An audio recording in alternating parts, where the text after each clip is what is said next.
السلام عليكم شباب، شلونكم؟ اليوم مقطع فيديو من سلسلة ال- السنيك بيك. واليوم السنيك بيك الرابع. وهذا السنيك بيك ما اتغير اي شي بيه. هو يتضمن ما السنيك بيكات الاخيرة. فهو ايضا يتضمن يتكلم عن الدروع. يتكلم عن الدرع وحامل القرية والمستويات الليجات. وما تغير شيء يعني أي شي ما ضافوه جديد بهذا السنيك بيك، لكن جمعوه بسنيك بيك واحد يتكلم شرح كامل عنهن ثلاثتهن من السنيك بيكات الثلاثة السابقات. سنيك بيك واحد على هذا التحديث. ماكو اي شي جديد، لكن راح ينزلون سنيك بيك ثالث، رابع، خامس عفوا، في باكر، غدا. او راح يصير هذا التحديث يتضمن التاون هول 11. يتضمن راح يضيفون على تاون هول 11، وهذا شي حلو. فهذا التحديث راح يظل لمدة أسبوعين. تحديثات سنيك بيك عن التحديث. وهذا الشي حلو انه آه، التحديث اللي انتظرناه لمدة أسبوعين، لمدة شهر أو أكثر من شهر، راح ينزل بهذا الأسبوع القادم إن شاء الله. راح تنزل بقية السنيك بيكات، وبعدها راح ينزل التحديث الجديد هنا. فما يتضمن يعني الشيلد التاون هول راح يصير كأنه مخزن جديد يحتوي على 100 مليون، عفوا مليون، حال بقية الاستورجات. فياخذ يحتوي على مليون اكسير، ومليون مليون مليون ذهب، وألف دارك، وأكثر، يعني حسب ما عندك من دارك. وهذا يخلي اللاعبين بأنه يخلون التاون هول داخل القرية. وهذا يخلي أن اللاعب ما يهمل البيت كحصول على الشيلد يحطه خارج القرية. هذا لا. وهذا شيء إضافة حلوة بأنه نهتم بالبيت، ندخله داخل ونضيف استراتيجيات جديدة. فمثلا انه تحتاج مثلا تحتاج استراتيجية ثانية، حتى استراتيجيات حتى تحصل البيت، تحصل ثلاثة.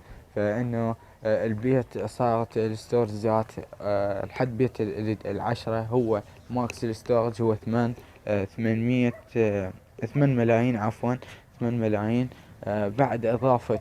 بعد إضافة الستورجات للتاون هول، على ما أعتقد يصير 10 آه 10 ملايين. 10 ملايين، ايه، حجم الموارد.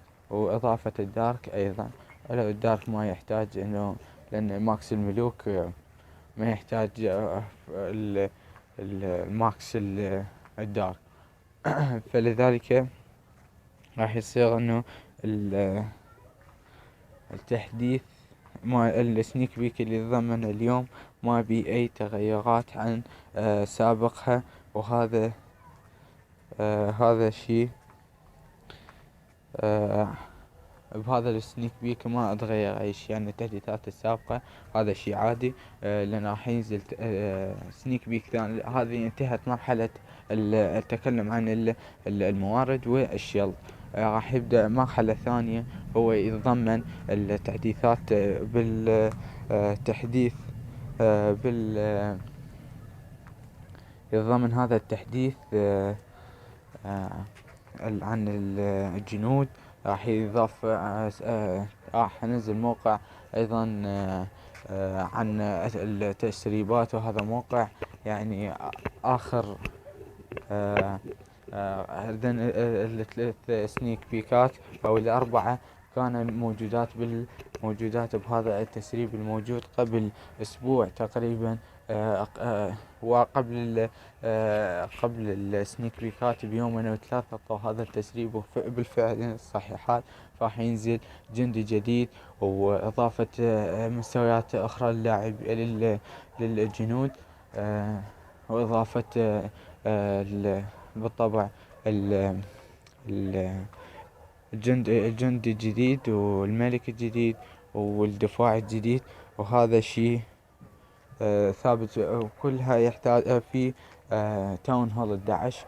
ماذا غير في التاون هول 8 أو التاون هول 8 وبقية التاون هولات. لكن تاون هول 9 و10 11 صار في تغييرات، لأن التاون هول 8 وبقية التاون هولات يحتاج تمكيس، مو مثل التاون هول 9 و10 يتوقف بهن التمكيس. لا، يضيفون شيء، إذا ضافوا شيء بالتاون هول 8 راح يتوقف التمكيس. تحتاج وقت أكثر للتمكيس، يعني إذا ضافوا جندي جديد ظل طور، فلذلك خلوه بتاون هول 9 و10 و11 لأن يكون بهن التمكيس واقف متوقف عند كل شيء ماكس. لذلك يضيفوا لهم هذا الشيء حتى يطورون. وهذا أشكر. ولا تنسون راح أنزل راح أنزل سلسلة جديدة من هجمات واستراتيجيات الحروب، استراتيجيات للحروب تاون 8 أو 9، أو بالإضافة إلى تصاميم تحبون، أما تصاميم، أما سلسلة من استراتيجيات بالحروب، استراتيجيات بالحروب. فلا تنسون لايك وسبسكرايب، وشاركونا برأيكم، وشنو اللي راح ينزل تتوقعون راح ينزل بالتحديث والتغييرات بقية التحديث.